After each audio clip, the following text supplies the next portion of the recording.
Good afternoon.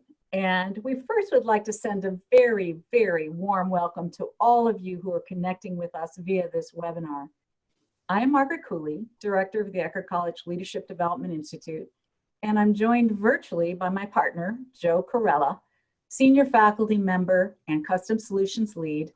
And we are truly delighted to be with you today to focus on leading with resilience in unprecedented times.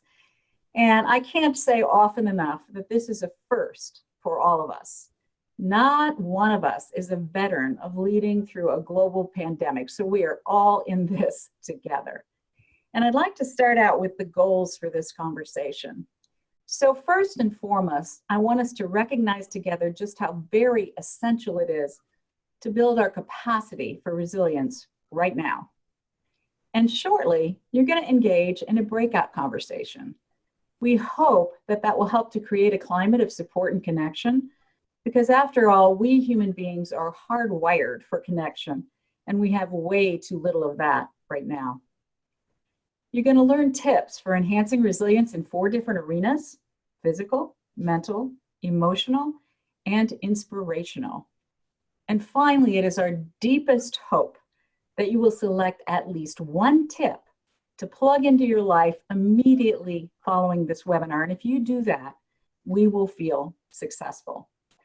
Now, I should say at the outset that I have been throughout my life a lover of quotes. I think I love them so much because they contain golden nuggets of truth that can guide us. So I'm going to start with several, and then I'm going to give you a very specific task. So first, Maya Angelou said, "I can be changed by what happens to me, but I refuse to be reduced by it." And I think you can tell by the highlighting what my favorite part of that quote might be. I refuse to be reduced by it, because that means I'm in charge. This quote says, "Patience and resilience only come from having been given the chance to work through difficult problems." And what that means to me is that resilience is like a muscle. You can build it, you can strengthen it, but in order to do that, you have to work it out very, very hard. And I think we could all agree that this pandemic has given us the opportunity to exercise that muscle very, very vigorously. And that is going to serve us for the rest of our lives. Nelson Mandela said, "Do not judge me by my success. Judge me by how many times I fell down and got back up again." And I will virtually guarantee all of us that we will be very disappointed in ourselves along the way in this crisis. And maybe that will be because of something that we did or something that we didn't do.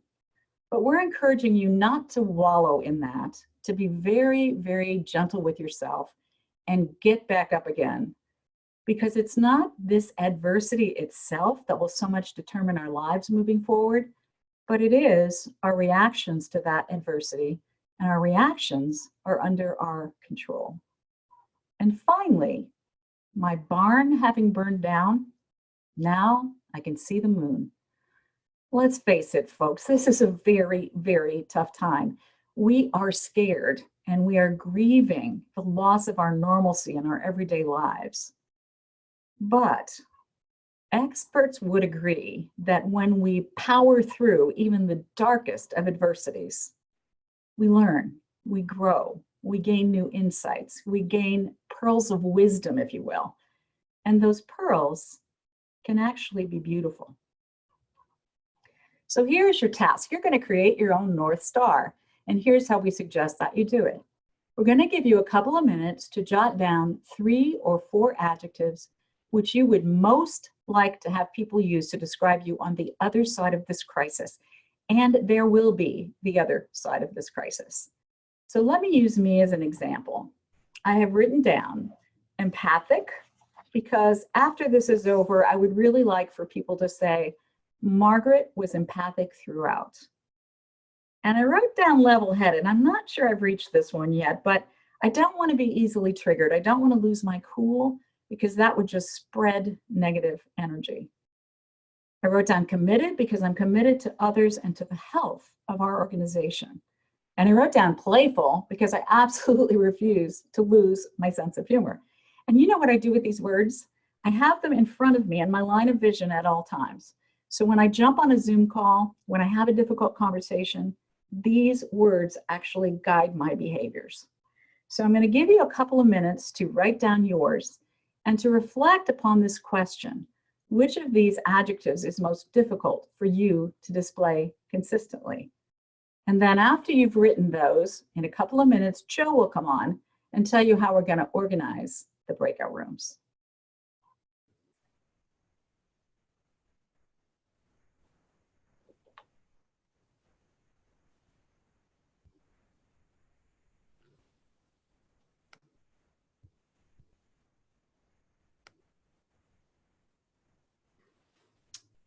All right, having written those words for yourself, and Margaret, I think that the way that you described that was perfect. And the reason why we think this North Star is so valuable is it gives us a vision of ourselves that we can live up to. And as Margaret said, because we are social creatures, and I really do like to think of this not as social distancing, but as physical distancing, we encourage you to find ways to dig deeper with other people in your life with these same words. And so what we'd like you to do in your breakout groups now is to share your words within your group, discuss the words, especially those that might be most difficult for you to realize. And very importantly, truly listen to what others are saying. What are their words? It might spark something in you that either leads you to change one of your words or to adopt one of theirs potentially. And as Margaret suggested, to have these in front of you. Record any changes that you wish to your North Star as this continues.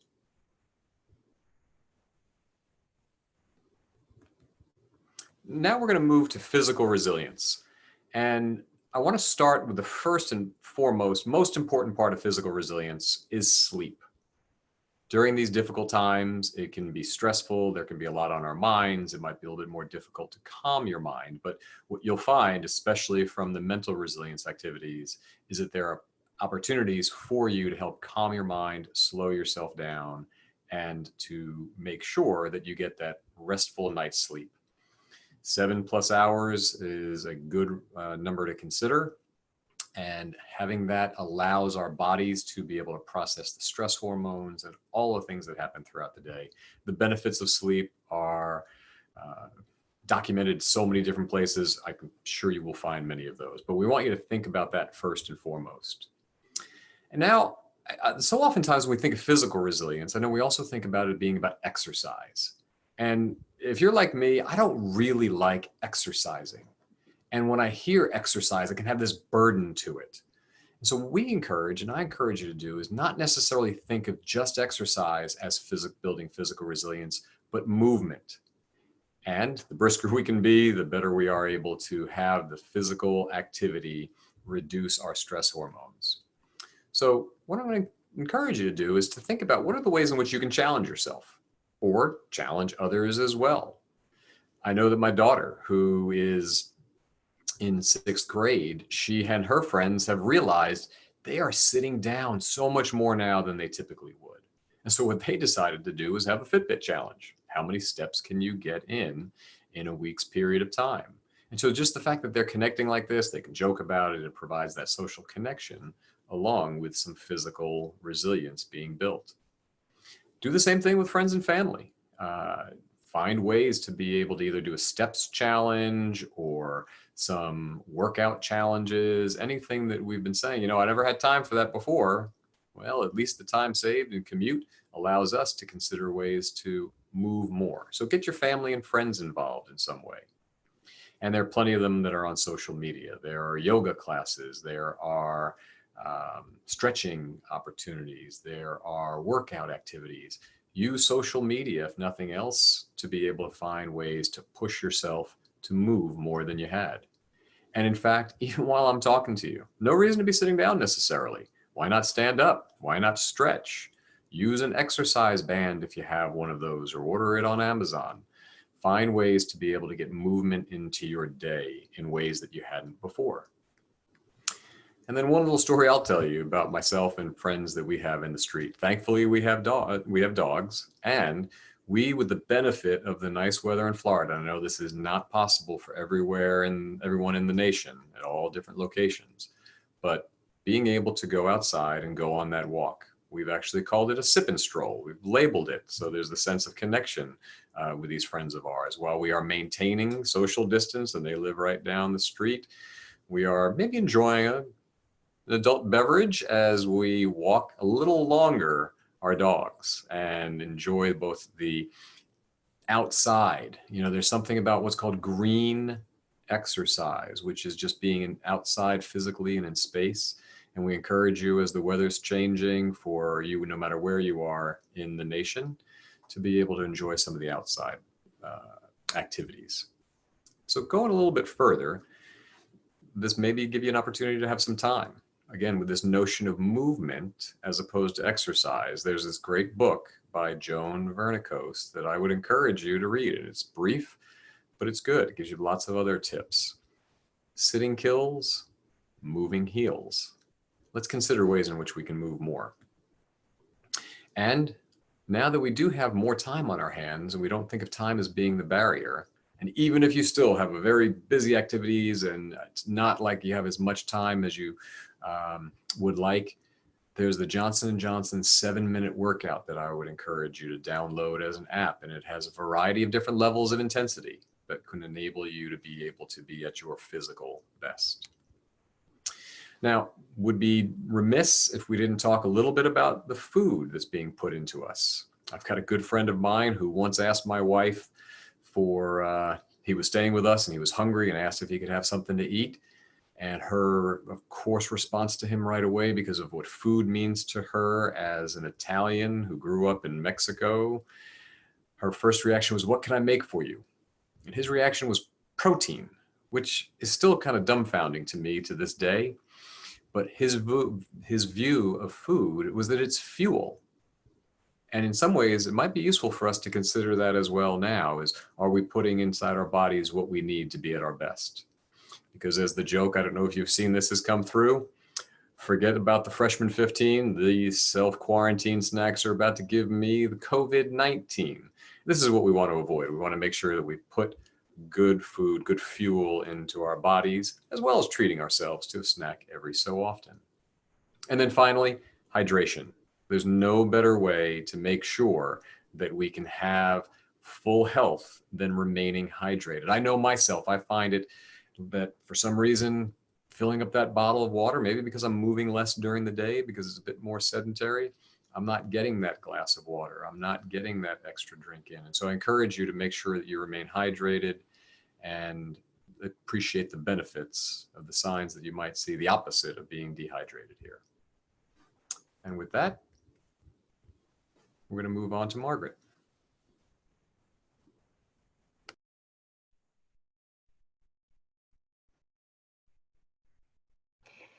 So let's now turn our attention to mental resilience, mindfulness.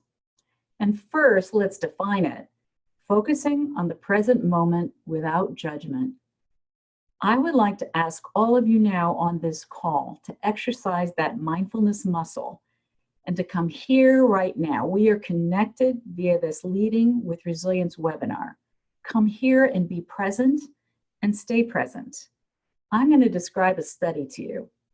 Killingsworth and Gilbert are two psychologists out of Harvard, and they conducted this study in ordinary times. In other words, not during the coronavirus era. And they wanted to answer the question, what percentage of people's waking hours do they spend thinking about something other than what they are doing? And when I ask that question in face-to-face classes, I get answers such as 70%, maybe 80%. And while I personally resonate with those answers, the researchers found something a good bit lower, approximately 47%. Now I might add that the researchers describe that as about half the time. And that seems to me like a pretty big chunk of our lives not to be present for, not to be here. And so here's the study that was conducted. They studied 2,000 people from ages 18 to 88 from more than 80 countries, more than 85 industries, a large study. And they would text the subjects and they'd say, "What are you doing?" How happy are you? Are you thinking about what you're doing? And if you're not, is that other something pleasant, neutral, or unpleasant? Now, I will tell you that we humans have a negativity bias. So when our thoughts stray, we tend to default to unpleasant. But here was the result of the study. Even when the stray thoughts were positive ones, the person with a wandering mind was overall less happy than those whose minds wandered less. In other words, mindfulness predicts happiness. And I've always liked this quote by Mark Twain. He said, "I've lived through some terrible things in my life, some of which actually happened. And while that makes me laugh, it has also caused me to reflect. When I'm in the now, my now moments are mostly okay. In fact, they're quite pleasant. When I'm in the future, I'm scared. I'm scared for my loved ones. I'm scared for me.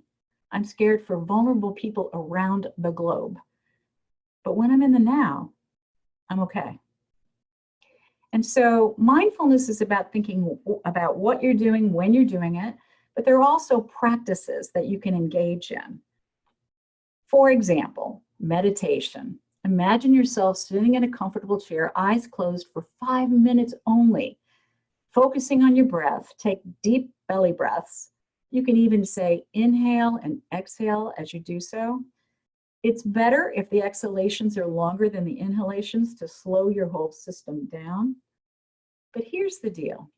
When I coach people about this personally, they tell me that they've always thought about meditation as focusing on nothingness.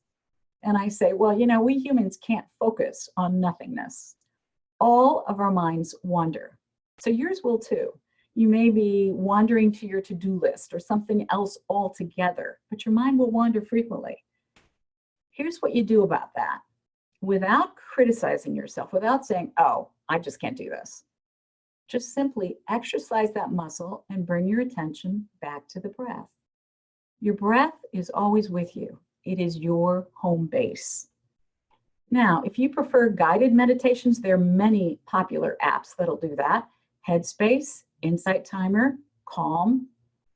And by the way, if you have always thought of meditation as a bit of a crock, somewhat hokey, then choose the 10% Happier app, because it was created by a man named Dan Harris, ABC News journalist, who had a panic attack on TV. That led him to meditation, even though he had been previously quite the skeptic. So you can also practice loving kindness meditation. I have found this to be extraordinarily satisfying. Imagine sitting in a chair, close your eyes, and reflect on the heroic acts of our healthcare workers and our first responders, and send them thanks and best wishes straight from your heart. Or reflect on somebody you love deeply and think about the attributes that they have that make them so very lovable, and then send them loving tenderness straight from your heart. Now, the benefits of mindfulness meditation are very well documented. I mean, it promotes feelings of well-being, improves physical and mental health. It actually, if you can believe it, alters regions of the brain. And these are regions of the brain that are responsible for things like self-control or emotional regulation or your ability to focus your thoughts.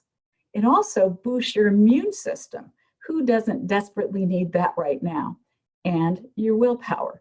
Joe made a joke about it earlier, but I don't know how many of you, like me, hear the snacks calling to you from the kitchen. And if that's occurring, then I would recommend a great read. It's called The Willpower Instinct. It's by Kelly McGonigal. She's at Stanford. She's very funny. She has a lot of science behind her, and she lists activities, many of which you can engage in to boost your willpower. So one other practice I call mindset flipping. You write on an index card a statement that reflects some of the negative thoughts that you're experiencing now, maybe about things that you can't do, and you're mad. So it might say something like, I feel so cooped up and unable to do things that I thoroughly enjoy. So then what you do is you flip that card, you flip your mindset, and you write the positive aspect of this same limitation. This might look like, Well, I can do some very important things that I never had time for before. Maybe like family togetherness, or reading a book, cooking a delicious meal, listening to music. You're flipping from can't to can. And you can, of course, engage in this process with loved ones who may be having their own negative thoughts, I might add. So, emotional resilience now. G. Barwani wrote a book called Emotional Resilience, and she defines it as the ability to continually choose feelings, thoughts, and actions that help you to achieve results and perform at your best. And again, when I ask people in face-to-face classes, do you believe you can choose feelings?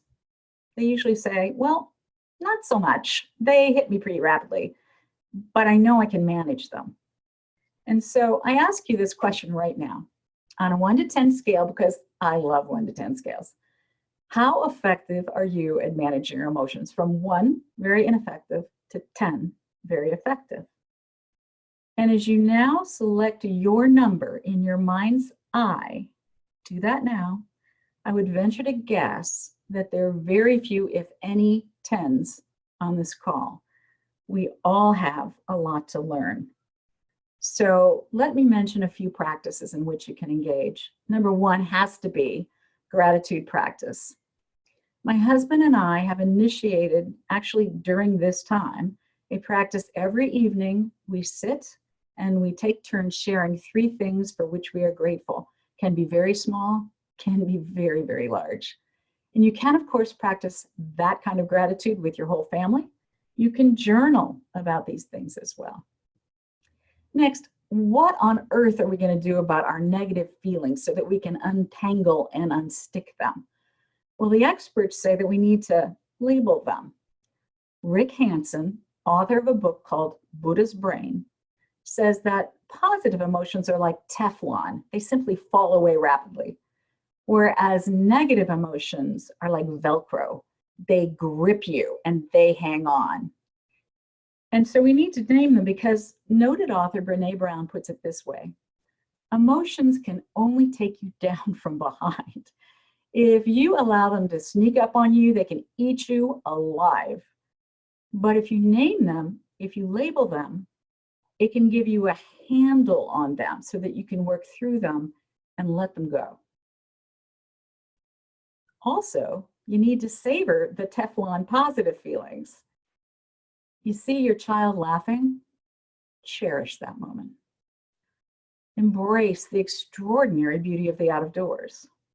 And when I think about positive feelings and generating them, I've been ruminating about the movie Groundhog Day, which I've heard mentioned on TV several times recently. But as you may recall, Bill Murray lives the same day over and over and over again. And the purpose is to help him become a better person. So it occurred to me that that could be my purpose, my mission, to work at making me a better me so that I show up as the best version of me on the other side of this. And what that causes me to do is to set goals aimed at that purpose.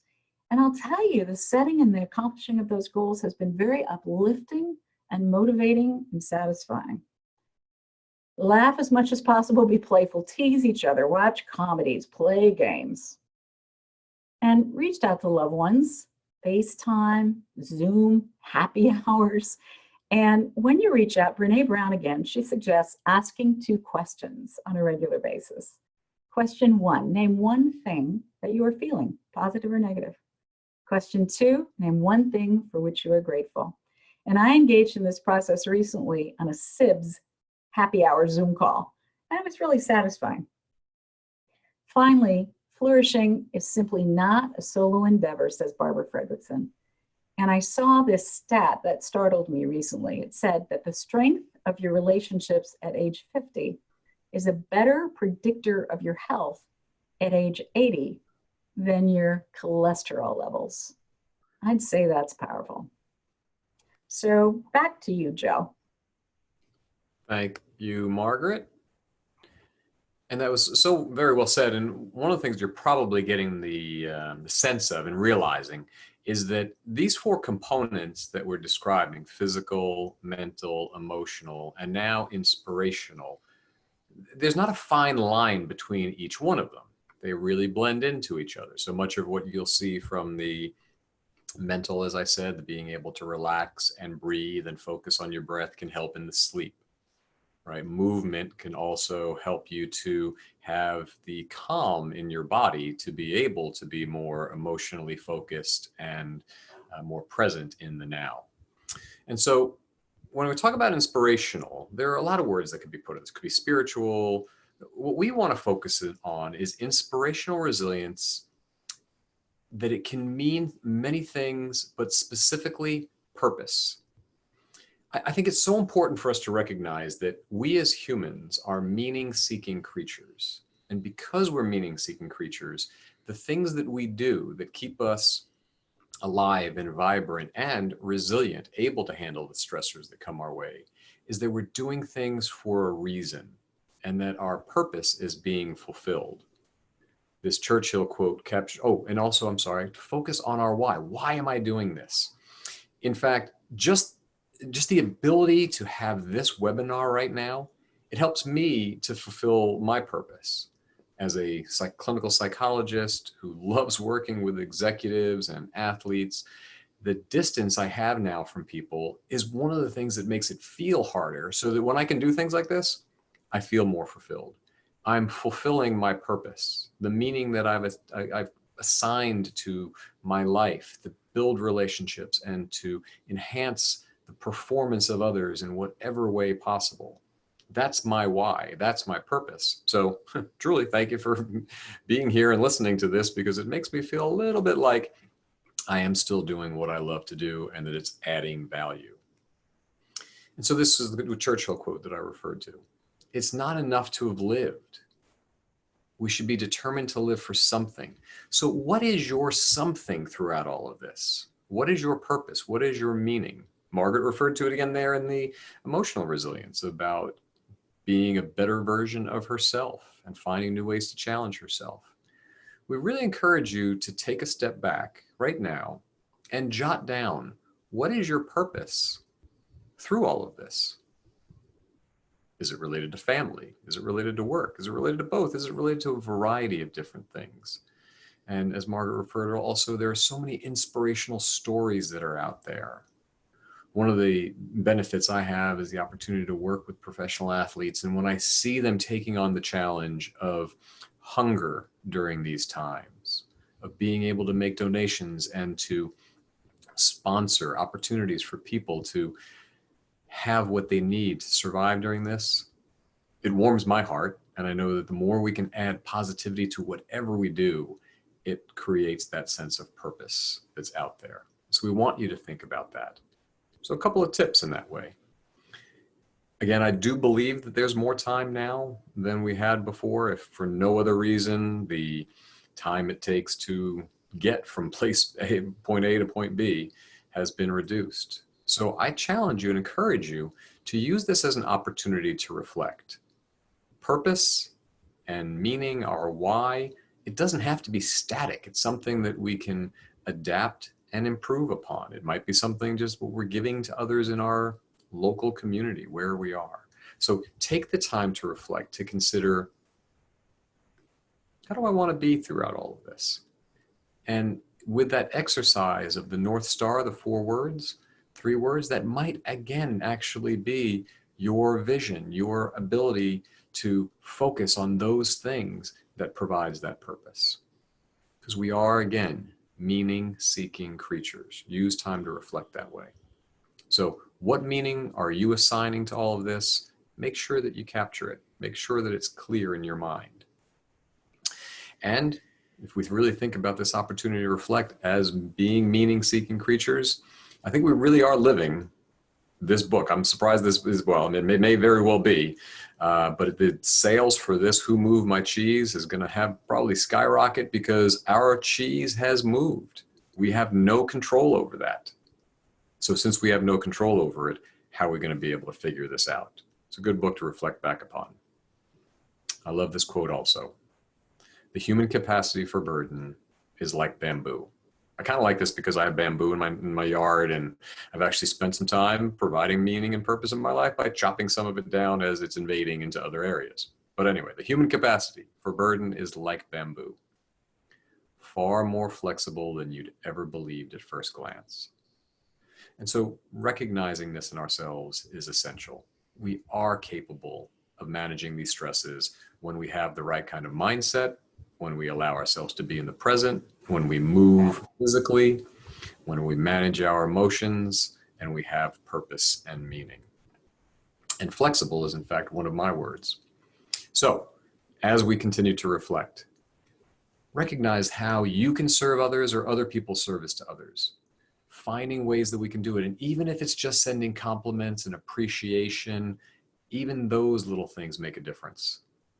And even more concretely, wearing a mask when we have to go out to shop, keeping that social distance, those types of things are truly service to others. And then, how are we using our spiritual connection? What are the ways in which we're using our faith to be able to find the kind of sense of purpose and meaning that enables us to be at our individual best so that other people can connect to us?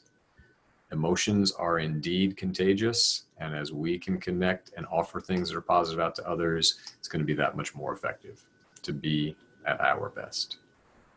Now, the last quote I have for you before a word of advice.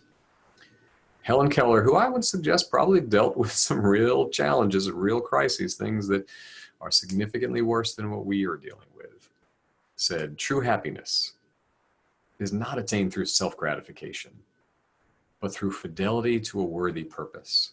So certainly, we want you to serve yourself to be at your healthiest, and yet, when we have that purpose clearly in mind and we are moving toward it, that's when we are truly most resilient. And here I go, saying it, right? I hear so many people oftentimes saying, I don't have time to take care of myself. It's almost as if people need to give themselves permission to take care of themselves, as some of these little thought bubbles suggest. Setting boundaries, staying at home. Well, we all get to do that right now, right? Asking for help, putting yourself first is not being selfish, okay? It is not. It is in fact what those around us want us to do, to be focused upon our own self-care. So we are giving you permission to make sure that you take time and space for yourself, because if you don't, then your resilience is compromised, and then you are not at your absolute best. I do love this little phrase, you can't pour from an empty cup. So as we're encouraging you from the inspirational resilience standpoint to serve others, we do know that you must serve yourself and fill yourself up first to be at your best. So we want to thank you very much for attending. We want you to consider joining some of our other upcoming online sessions. You can see them here, so I won't read the whole thing to you.